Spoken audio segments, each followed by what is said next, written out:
8ാം വർഷവും പതിവ് തെറ്റിക്കാതെ കൊല്ലം Mundakkal പോർഹോമിന് M A യൂസഫലിയുടെ കാരുണ്യ സ്പർശം. പോർഹോമിലെ അമ്മമാർക്കും മറ്റന്തേവാസികൾക്കും റംസാൻ സമ്മാനമായി 25 ലക്ഷം രൂപയുടെ ധനസഹായം യൂസഫലി കൈമാറി. പോർഹോമിൽ സ്ത്രീകളും പുരുഷന്മാരും അടക്കം ആകെ 105 അന്തേവാസികളാണുള്ളത്. എല്ലാവരുടെയും ഭക്ഷണത്തിനും അടിസ്ഥാന സൗകര്യം മെച്ചപ്പെടുത്തുന്നതിനും പുതിയ കിടക്കകൾ, ശുചിമുറികൾ, ചികിത്സാ സൗകര്യങ്ങൾ, മാനസികോല്ലാസത്തിനുള്ള സൗകര്യങ്ങൾ എന്നിവ ഒരുക്കുന്നതിനുമായാണ് 8ാം വർഷവും മുടക്കമില്ലാതെ യൂസഫലി സഹായം എത്തിച്ചത്. ഇതുവരെ 2 കോടി രൂപയുടെ ധനസഹായം യൂസഫലി പോർഹോമിന് കൈമാറി. എം എ യൂസഫലിക്ക് വേണ്ടി Lulu group regional director Joy Shadanandan പോർഹോം സെക്രട്ടറി ഡോക്ടർ ഡി ശ്രീകുമാറിന് 25 ലക്ഷം രൂപയുടെ DD കൈമാറി. ഇവിടെ താമസിക്കുന്ന അന്തേവാസികളായ നിങ്ങൾ എല്ലാവരെയും കണ്ടതിൽ വളരെ സന്തോഷം. ഞങ്ങളിപ്പോൾ എല്ലാ വർഷവും ഇവിടെ വരാറുണ്ട്. ഇപ്പോൾ എനിക്ക് തോന്നുന്നു ഏതാണ്ട് 7 വർഷത്തോളമായി. ഞങ്ങൾ വരുമ്പോൾ വളരെ ദയനീയമായ അവസ്ഥയിലായിരുന്നു. ഇപ്പോൾ അതൊക്കെ ഒരുപാട് മാറി വളരെ വളരെ നന്നായി പ്രവർത്തിക്കുന്നു എന്നറിഞ്ഞതിൽ വളരെ സന്തോഷം തോന്നുന്നു.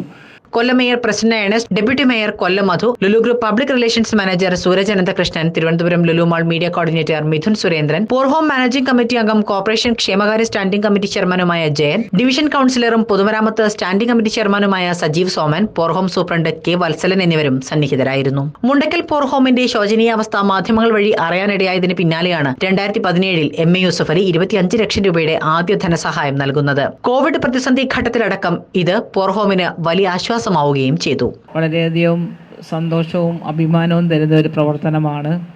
അപ്പോൾ എനിക്ക് തോന്നുന്നു ഇവരിപ്പോൾ 7 വർഷങ്ങളോടെ വരുന്നു. ഇവർക്ക് തന്നെ അറിയപ്പെടുത്ത മാറ്റം ഞങ്ങൾ പറയണ്ട.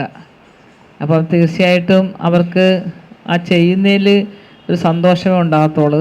നമ്മൾ ആ പൈസ കിട്ടിക്കഴിഞ്ഞാൽ ശരിക്കും അത് വിനിയോഗിക്കേണ്ട രീതി വിനിയോഗിച്ചുകൊണ്ട് ഞാൻ എപ്പോഴും പറയും, മറ്റേ റോഡിൽ കൂടെ പോയാൽ ഞങ്ങൾ പറയും പോർഹോമിൻ്റെ അടുത്തൂടെ പോകുന്നു എന്ന്. ഇപ്പോൾ അകത്ത് വന്നാൽ പോലും ഒരു പരാതിയില്ലാത്ത തരത്തിൽ വളരെ നീറ്റായിട്ടാണ് നമ്മളുടെ കാര്യങ്ങളെല്ലാം ക്രമീകരിച്ചിട്ടുള്ളത്.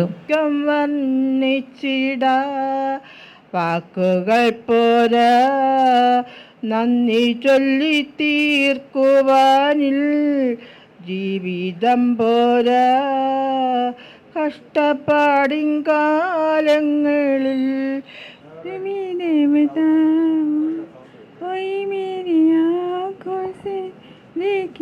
संजय तुम मेरे क्या न जाने मगर के ख्यालों में मुझे देख गए तुम.